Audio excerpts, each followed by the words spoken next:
अस्सलाम वालेकुम नाज़रीन, मैं हूँ रिजवान जाफ़र। हमारा पाकिस्तान के साथ हाजिर खिदमत हैं। आज हम हैं 18th Karachi international book fair में, और कराची एक्सपो सेंटर में ये बुक फेयर हर साल होता है दिसंबर के ही महीने में। ये ज़बरदस्त कराची के लिए तोहफ़ा है, क्योंकि 5 दिन तक जारी इस बुक फेयर में बड़ी तादाद में लोग आते हैं, किताबें ख़रीदते हैं। आज हम आपकी मुलाकात उन्हीं बुक लवर से कराएंगे, शायरों से, अदीबों से। बात करेंगे किताब की अहमियत पर, और किताब की अहमियत पर बात करना इसलिए ज़रूरी है क्योंकि अगर किताब हमारी ज़िंदगी के अंदर मौजूद है तो हम फिर ज़िंदगी में बहुत कुछ कर सकते हैं, बड़े कारनामे अंजाम दे सकते हैं। और ख़ास तौर पर हमारे बच्चे, यंग जनरेशन, उनको भी हमें किताब की तरफ लेकर आना है ताकि वो किताब से मोहब्बत करें और किताब पर फिर वो अमल करें। तो चलते हैं जी, आपकी मुलाकात कराते हैं मुख्तलिफ़ लोगों से। हमारे साथ इस वक्त मौजूद हैं मारूफ़ दानिश्वर, राइटर और कई किताबों के मुसन्निफ़ अकील अब्बास जाफ़री साहब, और गगन शाहिद साहब हमारे साथ मौजूद हैं जो कि जेहलम से कराची तशरीफ़ लाए हैं। सर, आपको वेलकम कहते हैं, बुक कॉर्नर के रूह रवां हैं। तो अकील अब्बास जाफ़री साहब, फरमाइए, लोग किताब पढ़ रहे हैं? किताब बिल्कुल पढ़ी जा रही है। इससे बड़ा आपके पास क्या सबूत होगा कि 18वां ये बुक फेयर आज शुरू हुआ है, और आप देख रहे हैं कि जबकि आज वर्किंग डे है और लोग अपने अभी ऑफिसेज में हैं, लेकिन यहाँ पर जो हुजूम है, नहीं, अभी सूरत-ए-हाल ऐसा है कि पाकिस्तान के अंदर जो है वो तकरीबन 19 करोड़ जो है ना वो मोबाइल के सब्सक्राइबर हैं। 8 करोड़ लोगों के पास जो है स्मार्टफोन है, ठीक है। तो इतनी बड़ी तादाद में जिन लोगों का स्मार्टफोन है, और दिन में 24 घंटे ही होते हैं। अब उन 24 घंटे में 4 घंटे लोग मोबाइल पे होते हैं, तो किताब कौन पढ़ेगा? 4 घंटे तो आपने कम बताया वैसे, लेकिन ये कि ऑन एन एवरेज बता रहा हूं। एवरेज ज़ाहिर है यही होगी, लेकिन ये कि किताब वैसे रीडिंग जो है ना कम तो हुई है, लेकिन ख़त्म नहीं हुई, मादूम नहीं हुई। वो जो कहा जाता है ना ये आखिरी सदी है किताबों से इश्क की, ये मैं इस मिसरे से इत्तेफाक नहीं करता। और इंशाअल्लाह किताब हमेशा रहेगी, और दुनिया भर में रिवाइवल हुआ है किताब का। जहाँ पे कम हुई थी कि रीडिंग हैबिट्स, वहाँ पे भी लोग ये बताते हैं कि वहाँ पर भी दोबारा किताब पढ़ने का रुझान बढ़ा है, और हमारे यहाँ भी रुझान बढ़ा है। आज आपने अभी जो एक प्रोग्राम था थोड़ी देर पहले, उसमें भी आपने ये सुना होगा कि अब इशाअत बढ़ रही है किताबों की, और ख़ास तौर से नहीं, माँ बाप भी महसूस कर रहे हैं कि कहीं ऐसा ना हो कि बच्चे हमारे किताबों से बिल्कुल नावाकिफ़ रह जाएं या दूर हो जाएं। आपकी जो कैरिकुलम की किताबें, दरसी किताबें, उससे हटकर आपको इस तरह की किताबें जो रखी हुई हैं यहाँ पे आप देख रहे हैं, मुख्तलिफ जो दरसी किताबों से हटकर किताबें होती हैं, ये किताबें आप जो है लाजमी पढ़ें। और मैं रिकमेंड करना चाहूँगा अकील अब्बास जाफ़री साहब की किताब है पाकिस्तान क्रॉनिकल। वो बहुत शानदार किताब है। उसमें 1947 से 14 अगस्त से वो शुरू हुई है, और फ़ोटोग्राफ के साथ साथ उन्होंने पूरी हिस्ट्री बताई है पाकिस्तान की। तो मैं रिकमेंड करूँगा तमाम नौजवानों को ख़ास तौर पे कि उस किताब को ज़रूर लें, और पाकिस्तान की हिस्ट्री का लोगों को मालूम होना चाहिए। जी बिल्कुल, उसमें और बहुत मेहनत यही हुई है उसमें कि डे बाय डे जो हिस्ट्री हमने उसमें मुरतब की है, तो वो बिल्कुल ऑथेंटिक हो और बिल्कुल ओरिजिनल सोर्सेज से उसमें मवाद लिया जाए। बिल्कुल, और इसीलिए वो तस्वीरें भी हैं उसमें शामिल, कि बहुत सारी चीज़ें ऐसी हैं जो जैसे कहा जाता है कि एक तस्वीर जो है वो 2000 अल्फाज पर भारी होता है। बिल्कुल, तो इसलिए उसमें मैंने तस्वीरों के साथ उस किताब को कंपाइल किया, जो एक आलमी मेयार है, जो आलमी स्टैंडर्ड है, उसके मुताबिक उस किताब को कंपाइल किया। अच्छा गगन साहब, आप फरमाइए कि आप माशाल्लाह जेहलम से कराची तशरीफ़ लाए हैं, तो कैसा लग रहा है जनाब? कराची में कुछ जो है जी हर साल आते हैं आप, बिल्कुल। तो कराची में कुछ बुक लवर्स मिलते हैं आपको? जी बहुत शुक्रिया रिजवान। असल में मैं समझता हूँ कि सबसे ज़्यादा रीडर्स ही कराची में हैं। जैसा ये आबादी के लिहाज से सबसे बड़ा शहर है, उसा ये रीडर्स के एतबार से भी सबसे बड़ा शहर है हमारे लिए। तो यहाँ तो हम भरपूर तैयारी से आते हैं, बल्कि ये इवेंट तो 5 दिन का होता है, मगर हम इसकी महीना भर तैयारी करते हैं इस इवेंट पर आने की, और हम इस मौके पे कई नई किताबें लॉन्च करते हैं। और मैं समझता हूँ कि ये पाकिस्तान का सबसे कामयाब तरीन बुक फेयर होता है। अच्छा सर, ये फरमाएं कि ये जो बात की जा रही है कि जनाब पेपर इंपोर्टेड इस्तेमाल हो रहा है, महंगा हो गया है पेपर, बुक की कॉस्ट बढ़ गई है, तो उसके बावजूद लोग किताब खरीद रहे हैं, किताब महंगी हो गई है। देखिए, किताब तो महंगी हुई है इन फैक्टर्स की वजह से, क्योंकि कागज़ महंगा हो गया। असल में कागज़ महंगा हुआ है जिसकी वजह से किताब महंगी हुई है। तो मगर इसके बावजूद हम बड़ी कोशिश करते हैं कि कंट्रोल प्राइसेस रखें। और यहाँ पर हम देख रहे हैं कि जो स्टॉल्स हैं उनमें कहीं आप भी 40% डिस्काउंट दे रहे हैं, और जगहों पर भी कहीं 40% है, कहीं 30% है, तो ये बड़ा अच्छा डिस्काउंट है। हाँ, और इस एतबार से देखेंगे बड़ी मियारी किताबों में हम 40% दे रहे हैं। यानी पहले ये भी देखेंगे हम किन किताबों में 40% दे रहे हैं। इसमें कई क्लासिक्स हैं, बड़े नेम्स हैं, और आलमी क्लासिक्स की किताबें हैं। तो हमारी कोशिश है कि लोगों को अच्छा अदब पढ़ने को मिले, और अच्छी कीमतों में मिले हैं। बिल्कुल बिल्कुल। तो आप क्या समझते हैं कि किस एज ग्रुप के लोग किताब ज़्यादा ले रहे हैं? बच्चे ले रहे हैं, नौजवान ले रहे हैं, बड़ी उम्र के लोग ले रहे हैं? एज ग्रुप की आपने बात की तो उसकी मिसाल तो अकील भाई हमारे सामने मौजूद हैं। इस एज ग्रुप के लोग ज़्यादा किताबें ले रहे हैं। ठीक है, नौजवानों में असल में मोबाइल कल्चर का दौर है ना।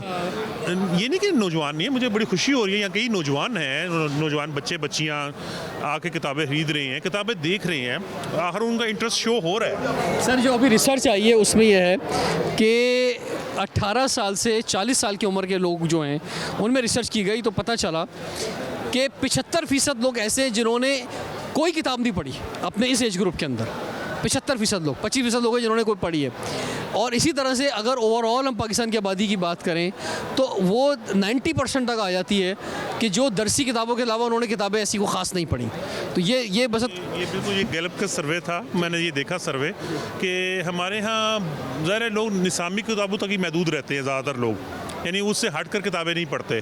तो असल तो ये किताबें हैं जो दुनिया भर का बेहतरीन अदब मौजूद है हमारे यहाँ दरमियान में। असल बात यह है कि आपको पढ़ना चाहिए। हम देखते हैं भाई जापान में टेक्नोलॉजी हमसे बहुत पहले आई, लेकिन आज भी हम देखते हैं कि वहाँ ट्रेन में लोग कहीं पर भी होते हैं, हाथ में उनके किताब होती है या अखबार होता है या मैगज़ीन होता है, और हम अपना कितना टाइम बर्बाद कर देते हैं अकील साहब। और वो यानी कम से कम अपनी ट्रैवलिंग में तो कल्चर लेकर आएँ कि जब आप एक शहर से दूसरे शहर जा रहे हैं, आप बाय एयर ट्रैवलिंग कर रहे हैं, तो आपके पास बैग के अंदर 4-5 किताबें हों। एक साबिक वज़ीर आज़म का लतीफ़ा मशहूर था कि उनसे पूछा गया कि आपकी पसंदीदा किताब कौन सी है, तो उन्होंने कहा मुझे तो एक ही किताब पसंद है, चेक बुक। और नौजवान आजकल ये कहते हैं कि उन्हें एक ही बुक पसंद है और वो फेसबुक है। सर बहुत शुक्रिया, थैंक यू वेरी मच, ज़बरदस्त ख्यालात का आपने इज़हार किया। Thank you thank you thank you thank you thank you. नाज़रीन हमारे साथ इस वक्त उमैर मौजूद है किफ़ायत पब्लिशर से। भाई क्या आप कहेंगे कि लोग किताबें ख़रीद रहे हैं? जी बिल्कुल इंटरेस्ट है किताबों के अंदर। अच्छा, मैं आपके पास देख रहा हूँ ज़्यादातर आपकी जो है ना बच्चों के लिए किताबें हैं। जी एक्चुअली हमारा ख्याल ये है कि बच्चे जब तक रीडिंग की तरफ अट्रैक्ट नहीं होंगे तो बड़ी उम्र में भी रीडिंग की हैबिट एक अर्ली एज से ही अच्छा, ये डेवलप फरमाइए होती है। करिकुलम की किताबें या करिकुलम से हटके किताबें हैं? ये सप्लीमेंट्री रीडिंग बुक्स हैं और इसके साथ करिकुलम टेक्स्ट बुक्स भी हैं हमारी, बट दोनों में आपको एक चीज़ मुत्तफ़िक मिलेगी कि it has to be children oriented. बच्चों की इंटरेस्ट सबसे पहले ये ज़रूरी है। फरमाएं, आज हमारे पे वैसी ही किताबों का बहुत बोझ है, यानी बैग इतना भारी होता है करिकुलम की किताबों का, तो वही बहुत है, लोग उसके अलावा हटके किताबें ले रहे हैं। जी बिल्कुल बिल्कुल लेनी चाहिए मस्त लेना चाहिए। जी ले रहे, मगर ये एक सर्टेन तबका है जो कि काफ़ी खर्च करता है। जो पेरेंट्स आते हैं, जो आ रहे हैं, वो बस मतलब उनके हाथ भर जाते हैं, मगर वो किताबों के वो शॉपर्स अपने साथ लेके जाते हैं। तो ये है कि जिनमें शौक़ है रीडिंग का। और बिल्कुल आज अगर आप अपने बच्चों में ये आदत अभी से डालेंगे तो फिर वो जैसे जैसे उनकी एज बढ़ती चली जाएगी, आज जो बच्चों की किताबें पढ़ रहे हैं वो आगे जाकर और लिटरेचर पढ़ेंगे जो कि हमारा बड़ा इंपॉर्टेंट लिटरेचर जी है। बिल्कुल, देखिए numbers do not lie, statistics जो हैं वो कभी। अच्छा, मिसाल के तौर पे कुछ हम देखते हैं ना किताबें, ज़रा मिसाल के तौर पे कुछ इंग्लिश की किताबें, अब जैसे ये मैं बुक देख रहा हूँ माई बुक ऑफ साउंड्स, ये करिकुलम की किताब है? ये अर्ली ईयर्स के करिकुलम की किताब है। मुझे कोई ऐसी किताब बताएं जो करिकुलम से हटकर है, जो कि अब मिसाल के जादू की बैल, अब ये उर्दू में किताब है, उर्दू में बहुत सारा कलेक्शन में देख रहा हूँ यहाँ पर है। ये देखें उर्दू, शरीर गुलहरी और बेवकूफ़ भालू, भालू को हमेशा बेवकूफ़ ही दिखाते हैं। एस्ट्रोनॉट की लॉग बुक। अच्छा, किसी कुछ बच्चों को अगर या माइक ले लें ज़रा, एस्ट्रोनॉट की लॉग बुक जो है जनाब मौजूद है, ये देखें। अब अगर कुछ बच्चों को अगर शौक़ है कि वो एस्ट्रोनॉमी उर्दू में भी पढ़ सके, आमतौर पे ये सब चीज़ें अंग्रेज़ी में होती हैं, मगर बच्चा पहले अगर अंग्रेज़ी में कुछ भी पढ़ेगा तो वो इंग्लिश में फिर उसको उर्दू में ट्रांसलेट करेगा। ये बुक तो मैं खुद लेके जाऊँगा आज, ये मुझे इतनी पसंद आई है। ठीक है, और बताएं। ज्योमेट्री बॉक्स, तो हम कोशिश ये करें कि जो डिफरेंट जॉनराज हैं उर्दू के, उसके अंदर हम वो बच्चों को इंट्रोड्यूस करवाएं। अब ये जैसे एक कहानी परदेस से है तो ये ग्लोबल स्टोरीज़ हैं, फिर एक मोहल्ला एक कहानी, तो ये हर मोहल्ले की कहानियाँ। अच्छा, तो अब बात ये है कि बच्चे भी आजकल जो है वो गैजेट्स पर आ गए हैं, यानी कि बच्चे भी आजकल कंप्यूटर पर हैं, स्मार्टफोन पर हैं, तो अब दिन वही 24 घंटे का है, उनके पास टाइम है पढ़ने का। अब यही है कि अगर आप अर्ली एज से बच्चों को इन सोशल मीडिया और इनसे दूर रखें तो फिर उनके अंदर अगर रीडिंग का आप डेवलप कर दें और मैं आपको एक बात बताना चाहूँगा व्यूअर्स को कि जैसे कहानी है तो इसे एक महल्ले की कहानी, अब इस कहानी को बच्चा जब पढ़ेगा ना, बुनियादी तौर पे उसकी इमेजिनेशन पावर बढ़ेगी।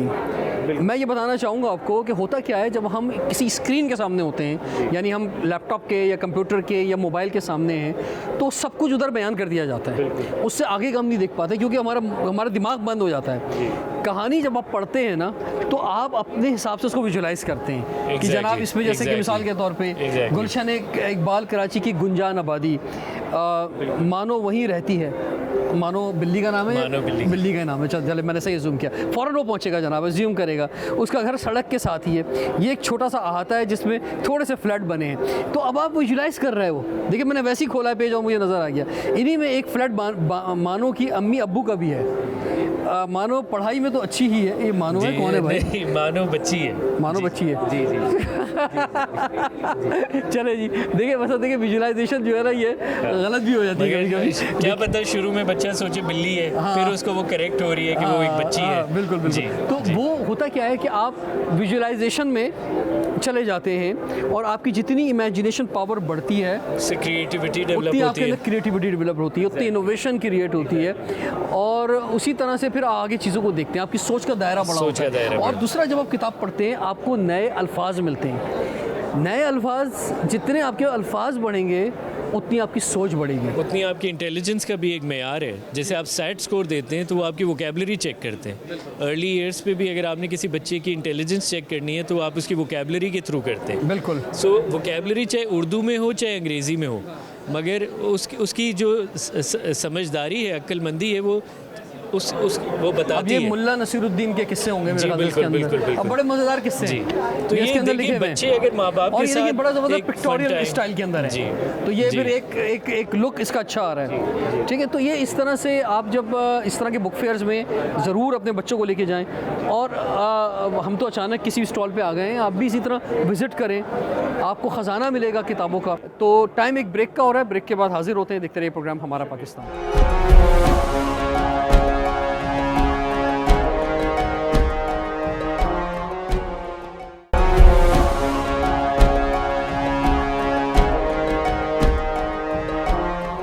Welcome back. हमारा पाकिस्तान के साथ हाजिर खिदमत हैं। आज हमें कराची इंटरनेशनल बुक फेयर में हमारे साथ हैं डॉक्टर मोहम्मद फ़ारूक अरबी साहब, जो कि डायरेक्टर हैं स्टेट बैंक के।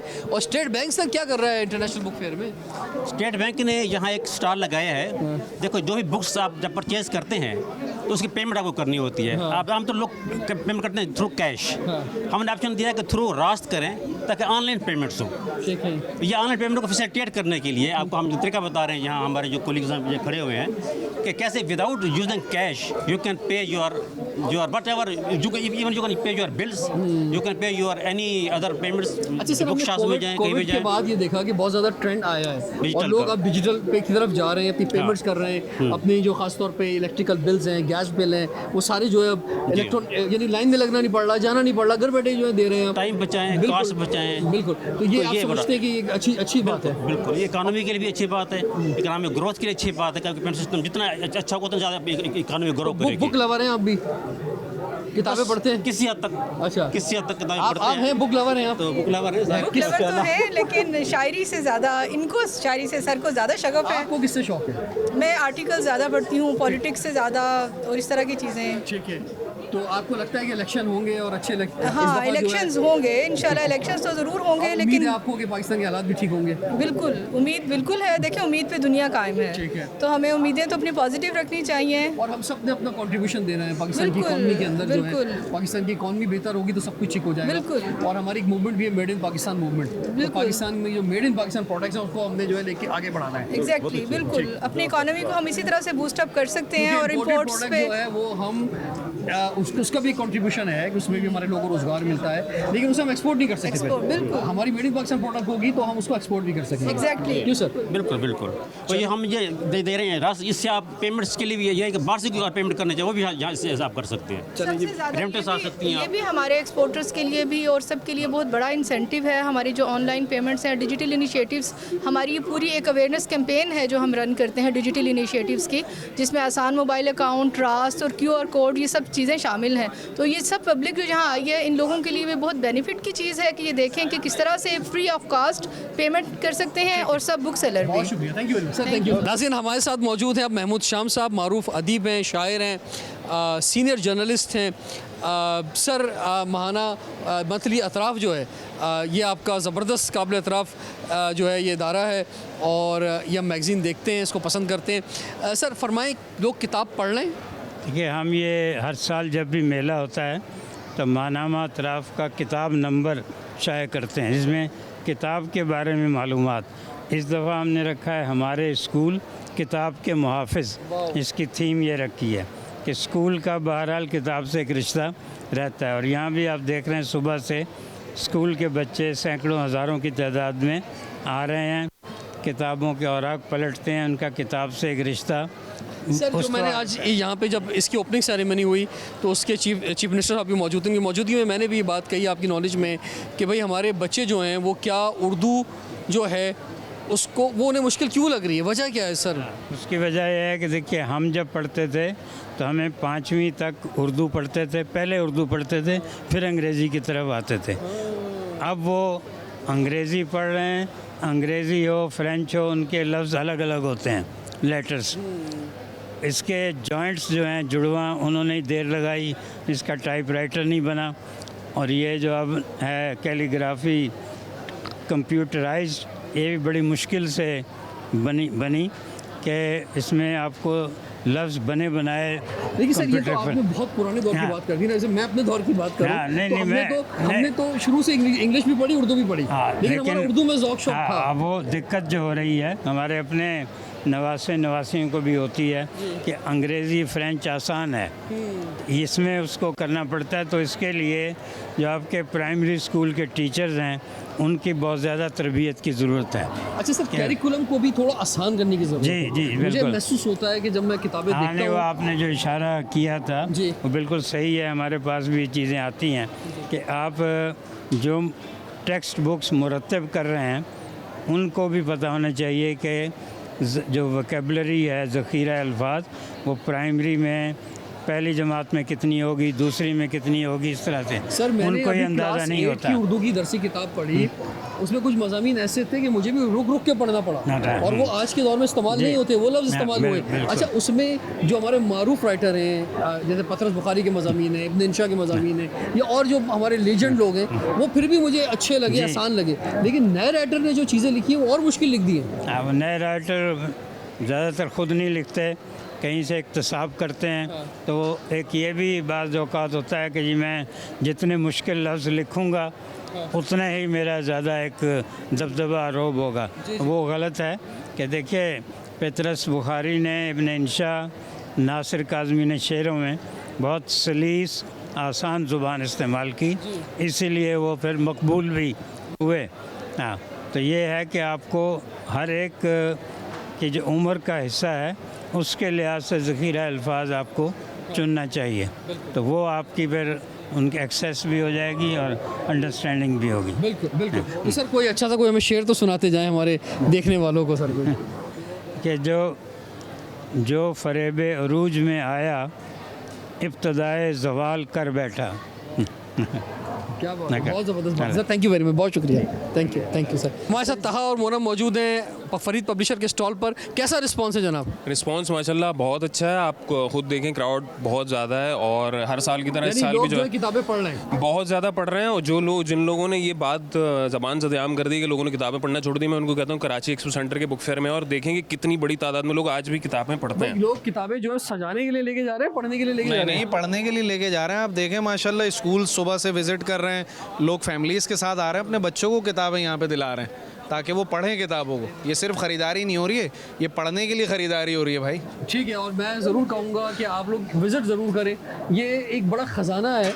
और देखिए, कुछ लोग कहते हैं किताबें बहुत महंगी हो गई हैं आजकल, जो इकॉनमी के हालात हैं इसमें भाई हम अपना पेट भरे या किताबें खरीदें, उन्हें क्या कहना चाहोगे? उन्हें ये कहना चाहेंगे कि एक किताब के पीछे एक बहुत बड़ी मेहनत होती है, राइटर लिखता है, उसके बाद प्रिंट होती है, पेपर, जल्द, सारी चीज़ें। सिर्फ किताबें ही महंगी नहीं हुई, सारी चीज़ें महंगी हुई। कीमत मैं कहता हूँ थोड़ी बड़ी है, महंगा कभी नहीं कहता किताब। और दूसरा ये है कि हमने बचपन से सुना है कि पुरानी कमीज से काम चल जाएगा, नई किताब खरीद लो। बिल्कुल। और एक दिन अगर आप कोई बर्गर खाने जाते हो तो जितने का बर्गर मिलता है उससे सस्ती किताब मिलती है। बेशक ठीक है, और तो किताब वो अगर आप बर्गर छोड़ दोगे और किताब खरीद लोगे, बर्गर खाओगे, वो तो खैर और उसी ये वक्त देख लें खत्म। किताब आपके पास बर्गर पर डिस्काउंट भी नहीं मिल रहा है, यहाँ तो हम लालच दे रहे हैं डिस्काउंट, इसीलिए डिस्काउंट है।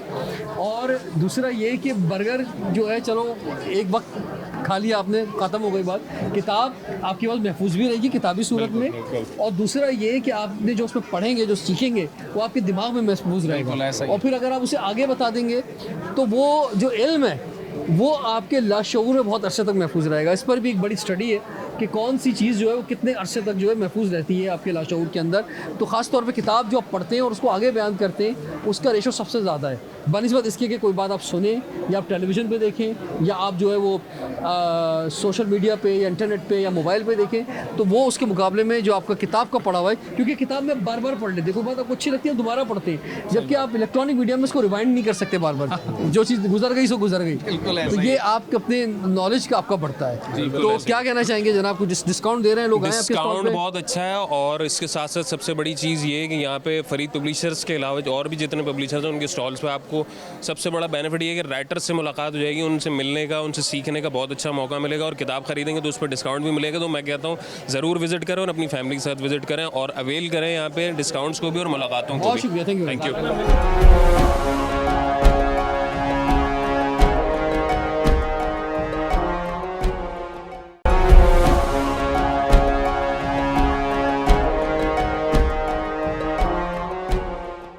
वेलकम बैक नाज़रीन, आज हम हैं कराची इंटरनेशनल बुक फेयर में। डॉक्टर फातिमा हसन साहिबा हमारे साथ मौजूद हैं। हमारे मुल्क की मुमताज़ शायरा हैं, मारूफ अदीब हैं, दानिश्वर हैं। मैडम कैसी हैं आप? ठीक हैं, खैरियत से? और अच्छा है, आपसे हर साल इस बुक फेयर में मुलाकात हो जाती है। आप समझती हैं कि किताब लोग पढ़ रहे हैं? पढ़ तो रहे हैं, जब भी तो ये बुक फेयर 18 साल से हो रहा है। अगर नहीं पढ़ते तो इस इतने महंगे स्टॉल कौन लगाता, और यहीं के नहीं बल्कि दूर दूर से लोग आके स्टॉल लगा रहे हैं, तो किताबें बिक रही हैं। और जो 18 साल पहले बच्चे थे वो अब जवान हो गए, नौजवान हो गए। अगर किसी बच्चे के हाथ में किताब थमा दी जाए और बचपन से उसे रीडिंग हैबिट हो जाए तो फिर वो नहीं छूटती। और ये एक बड़ी खुशनसीबी होती है किताबों से दोस्ती, क्योंकि किताबों से दोस्ती करने वाला कभी तन्हा नहीं होता, कभी बोर नहीं होता, और बहुत सी जहनी बीमारियों से बचा रहता है। ज़िंदगी को भी समझने लगता है, क्योंकि किताबों में ज़िंदगी लिखी होती है। अच्छा, और ये फरमाइए कि ज़्यादातर किस तरह की किताबें जो है सेल हो रही हैं? देखिए, मैं तो मेरा तो अदबी किताबों का स्टॉल है। तो पिछले साल मैंने बच्चों की किताबें रखी थी, बहुत बिकी थी। ख़वातीन आ रही हैं जो मुश्ताक़ अहमद यूसुफ़ी और जॉन एलिया को भी पढ़ती हैं, और ख़ुद मेरी अपनी किताबें भी यहाँ पर काफ़ी बिक जाती हैं। तो शायरी की, अफसाने की, सारी अफसाने और नावल लोग पढ़ते हैं। अच्छा फरमाइए, मैंने आज प्रोग्राम जब हुआ यहाँ पे तो उर्दू के हवाले से मैंने बात की कि उर्दू का ज़ौक़ और शौक़ जो है बढ़े और उर्दू लोग आसानी से पढ़ सकें, हमारे बच्चे पढ़ सकें, उन्हें ये सब्जेक्ट किसी किस्म का मुश्किल ना लगे, उसके लिए क्या हो सकता है? आपने बड़ी अच्छी बात की थी कि जो हमारे निसाब में उर्दू दी जा रही है, और उसका अपना हवाला भी दिया था, वो आज की उर्दू नहीं है। उर्दू में हर ज़बान जो है वो तग़य्युर पज़ीर होती है, कुछ मकामी ज़बान को अपने अंदर वो एब्ज़ॉर्ब करती है, कुछ वो नई जो इजादात होती हैं उनकी वोकैबुलरी आती है, और बाज़ अल्फाज के माने भी वक्त के साथ बदल जाते हैं। तो बच्चों को आसान लफ्ज़ों में वो चीज़ें देनी चाहिए जो उनके तजुर्बे में हैं, आज उनके तजुर्बे में है। हमारे ये करते हैं कि वो पुरानी चीज़ें निकाल के, जब तक वो बहुत छोटा है जब तक तो वो परियों और लतीफ़ों से खुश होता है, लेकिन जब उसको रीज़निंग आ जाती है तो वो पढ़ना और जानना चाहता है जिससे उसकी मालूमात या उसका तजस्सुस ख़त्म हो। अच्छा, हमारे जो हरूफ तहज्जी कहेंगे, हाँ। जी, जो ऐसे मिसाल तौर पे हे हमारे 3 तरह के हैं, इसी तरह दाल जाल का मसला है, फिर इसी तरह हाँ। इसमें भी आप समझते हैं कुछ हाँ, बिल्कुल इस पर उर्दू बोर्ड से वाबस्ता रही है, तो इसमें कुछ आप समझते हैं? मैं अंजुमन तरक्की उर्दू पाकिस्तान की 5 साल सेक्रेटरी रही हूँ, और मैं जानती हूँ कि बाबाए उर्दू ने हमेशा ज़बान को आसान बनाने की कोशिश की, और मैं भी ये चाहती हूँ कि हरूफ तहज्जी पे काम हो, और इनमें वो हरूफ तहज्जी जो बच्चों को कंफ्यूज करते हैं, मसलन जे और साल। तो ये इनको गौर किया जाए कि इनको किस जोई भी मेरे ख्याल से। हाँ, चले जोए के हद तक थोड़ा सा, क्योंकि ये अरबी से भी आए हैं और फ़ारसी से भी आए हैं, लेकिन जे और जाल को तो बहुत आसानी से एक किया जा इसी तरह सकता से है। आपस में जो मिलाने की बात है, क्योंकि अंग्रेजी जब पढ़ते हैं तो हर वर्ड अलग अलग है, यहाँ पे लफ्ज़ों को मिलाना होता है। तो मैंने भी इस पे बड़ी रिसर्च की है, बहुत बच्चों से मैं मिला हूँ उर्दू के हवाले से, तो बड़े दिलचस्प सवाल जो है बच्चों ने किए हैं। अब ये हो गया है, जब से ये इस पे कंप्यूटर पे टाइपिंग होने लगी है ना, तो अब 2 हरूफ मिला के लिखे जाते हैं। पहले 4-4 हरूफ वो जो मिला के लिखे जाते थे उसमें मुश्किल आती थी, अब नहीं, अब 2 हरूफ मिला के लिखे जाते हैं। तो इससे कुछ आसानी हो गई है कंप्यूटर आने के बाद। ये हो गया बहुत सारा कीमती वक्त ट्रैवलिंग में इधर उधर ज़ाया कर देते हैं, और हम किताब नहीं पढ़ते उस टाइम पे। तो उस पर भी कुछ ज़रूरी है कि ये देखिए, रीडिंग हैबिट वालिदैन को की जिम्मेदारी है। बचपन से मैंने तजुर्बा भी किया है, और हमेशा कहती हूँ कि जब बच्चा छोटा हो उसको कहानियाँ सुनाएं, फिर इसके बाद जब वो ज़रा बड़ा होने लगे उसे कहानी की किताब पढ़ने को दें, फिर वो खुद ही किताबों से दोस्ती कर लेगा, किताबों के बग़ैर नहीं रहेगा। अमूमन बेड टाइम पे उसको दें किताबें, और दिलाएं। वालिदैन ये करते हैं कि दीगर चीज़ें तो उनको दे देते, लेकिन किताबों से उसकी दोस्ती नहीं करवाते। बचपन वो वक्त होता है जब बच्चे को आप उंगली पकड़ के ले जाएं किताबों की दुकान पर, उसे अच्छी अच्छी किताबें दिलाएं, वो बड़ा खुश होगा। फिर इस तरह उसके किताबों से रग़बत पैदा हो जाएगी और रहेगी। मैंने तो अपनी बेटी के साथ यही किया। कोई शेर सुना दें हमें अच्छा सा अपना। हवा चलेगी तो खुशबू मेरी भी फैलेगी, मैं छोड़ आई हूँ पेड़ों पे अपने हाथ के रंग। वाह वाह, माशाल्लाह, ये तो मुझे शेर आपका मुझे खुद सबसे ज़्यादा पसंद है। अच्छा, बहुत शुक्रिया। आपको तो अक्सर मेरे शेर याद है, वो भी आप पढ़ते हैं। जी। देखो जुनू में इनके खिलौने न तोड़ना, तुमको रकम करेंगे ये बच्चे किताब में। तो ये जो कुछ हो रहा है, ये कल हम यही बच्चे हमें लिखेंगे कि हमने अपने वक्त में क्या किया। तो खुदा करे कि ऐसी कुछ मस्बत सरगर्मियाँ होती रहें जिन्हें वो खुशी से लिखें, और पढ़ने वाले सोचें कि हमारा एक महज़्ज़ब दौर था जिसमें लोग किताबें ख़रीदते थे, किताबें पढ़ते थे। Thank you very much. हमारे साथ कुर्रतुल ऐन सबा मौजूद हैं। इनकी बड़ी ज़बरदस्त बुक आई है, और इसकी बुक के बारे में तो उनसे हम पूछेंगे क्या है।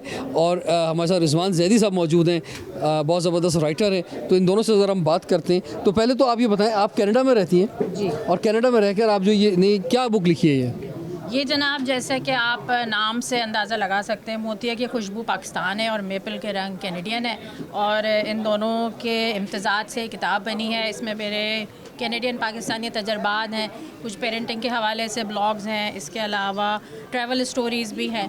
तो यूँ समझिए कि ये उर्दू में लिखी है, तो इसका मतलब पाकिस्तानियों के लिए लिखी है। जी, ये मैंने यूँ समझिए कि जब मैं गई थी और उस वक्त मुझे लगता था कि वो सारी बातें कोई मुझे बताता, जब मैं वहाँ पे नहीं थी और मैंने जब यहाँ से हिजरत की थी, या यूँ समझिए कि कोई भी एक्सपेक्ट जब वहाँ जाता है तो उसको किस तरीके से कल्चरल शॉक लगते हैं, किस तरीके से। इसको आपने जो किताब की सूरत दी है तो उसको बड़ा ज़बरदस्त आपने महफूज कर दिया है, और ये लोग जो लोग कनाडा जाना चाहेंगे उनको ये काम आएगी किताब। और ना सिर्फ कनाडा, जो भी पाकिस्तान से किसी भी नए मुल्क में जाता है उसको क्या क्या से कनाडा में आप? मैं तकरीबन पिछले 20 साल से 20 साल से। तो क्या कहती हैं आप, कनाडा में लोग किताबें ज़्यादा पढ़ते हैं, पाकिस्तान में लोग किताबें ज़्यादा पढ़ते हैं? देखिए, किताबें पढ़ने वाला जहाँ पे भी रहता है वो किताबें पढ़ता है। अब वो पाकिस्तान में भी हो सकता है। रेशो क्या नज़र आता है? रेशो ज़ाहिर है, वहाँ पे कल्चर बहुत है किताब का। चलते फिरते बस में जाते हुए, सबवे में जाते हुए लोग किताब साथ रखते हैं, और बच्चों को भी शुरू से यहाँ पे ज़रा मुश्किल, वहाँ पे भी होता है स्मार्टफोन, लेकिन एक कॉन्शियस एफर्ट जो दरकार है ना,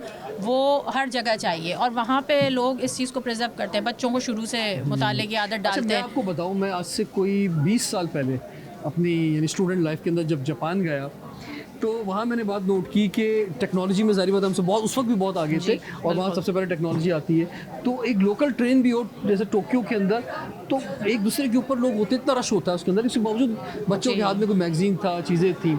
अब जब मैं अब जा रहा हूँ जापान में या साउथ कोरिया, अभी मैं बीच में गया, तो मैंने देखा कि वहाँ पे भी रिवाज अब उतना 100% नहीं रहा, लेकिन 50% अभी भी है। पहले 100% ट्रेन के अंदर लोग मैंने देखे थे उनके हाथ में कुछ होता था पढ़ने को। आज 50% के पास मोबाइल होता है, लेकिन 50% के बाद फिर भी है। हमारे पास तो नहीं, 0% में हम लोग ज़रा हाँ इस मामले में थोड़े से ना तनज़ुली का शिकार हैं और यही वजह है कि अब एक कोशिश दरकार है। हमारी जो नस्ल है ना वो दोनों नस्लों के दरमियान ब्रिज है, एक वो जिन्होंने किताब का कल्चर अपने उरूज पे देखा है और एक वो कि जो अब बिल्कुल स्मार्टफोन की नज़र हो गए।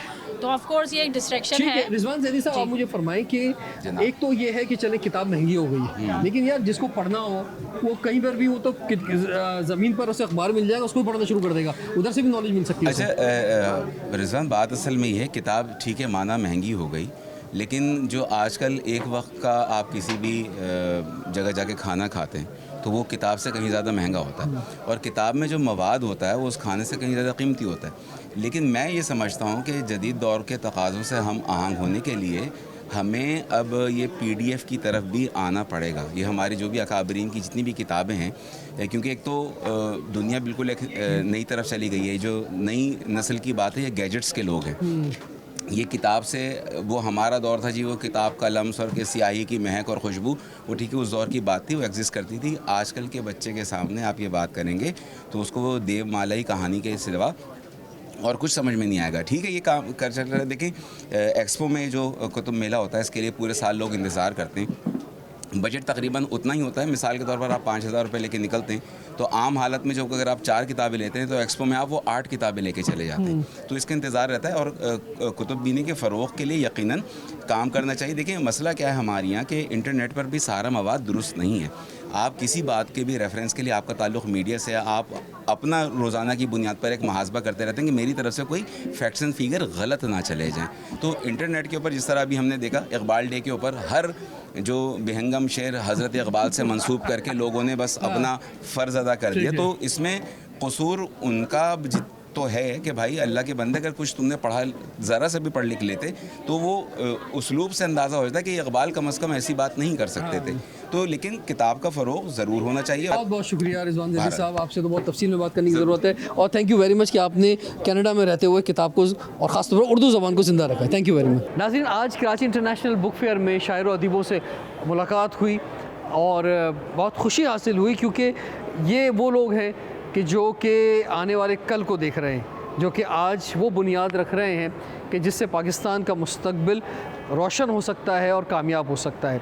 हमने असल मेहनत बच्चों पर, नौजवानों पे करनी है, उन्हें बुक लवर बनाना है, उनकी इमेजिनेशन पावर को बढ़ाना है। उनकी अगर वो किताब पढ़ेंगे, बुक लवर बनेंगे, तो उनके पास अल्फाजों का ज़ख़ीरा ज़्यादा होगा। जितना अल्फाजों का ज़ख़ीरा होगा उतनी ज़्यादा उनकी सोच बढ़ती चली जाएगी, उतनी ज़्यादा उनके अंदर इमेजिनेशन आएगी, उतनी ज़्यादा उनके अंदर क्रिएटिविटी आएगी। तो मैं पेरेंट्स से ख़ास तौर पे कहूँगा कि अपने बच्चों को ज़रूर किताबें दें, और इस तरह के जब बुक फेयर्स होते हैं तो उसमें ज़रूर विज़िट करें, तो आपको किताबों का बहुत बड़ा ख़जाना मिलेगा। रिजवान जाफ़र को इजाज़त दीजिए, देखते रहिए प्रोग्राम हमारा पाकिस्तान।